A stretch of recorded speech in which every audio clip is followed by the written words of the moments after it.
सूचना मिली आसंता 4 दिन जाए राज्य हालुका मध्यम धरणर वर्षा संभावना।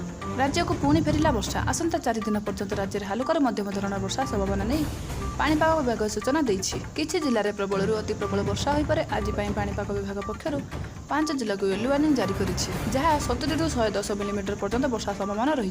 तेबे 18 ରୁ 19 तारिख में सर्वाधिक वर्षा नहीं विभाग पूर्वानुमान कर आसतु केउं जिले में वर्षा संभावना एने संपूर्ण अपडेट जानिबा। किंतु ता पूर्व वीडियो गोटे लाइक करंतु, सांग मान सहित शेयर करंतु एवं जदि आपण माने हम चैनल पे नुआ प्रथम थर हम चैनल को देखुथिबे ताहाले एबे ही चैनल को सब्सक्राइब करी पाखर थिबा बेल आइकन को क्लिक करी ऑल पे क्लिक करंतु। तेबे डेरी न करी खबर पर नजर पकावा।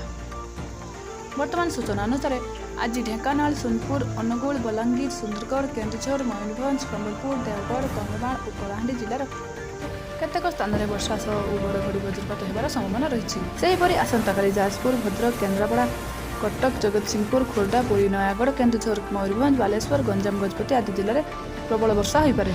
एने संपूर्ण अपडेट देछि भुवनेश्वर पाणीपाग विभाग। जदि आपण माने एभली लेटेस्ट ब्रेकिंग न्यूज देखा चाहती आम चैनल सहित जोड़ी हो रुहतु। चैनल को सब्सक्राइब करी पाखरे थिबा बेल आइकन को दबी ऑल पे क्लिक करबा बिल्कुल भी भूलिबेनि। ताहाले आपण माने आम चैनल माध्यम सबले लेटेस्ट ब्रेकिंग न्यूज देखि पारिबे, सबले सठिक सूचना पाइ पाइबे। रिपोर्ट अनुसंधान टीवी।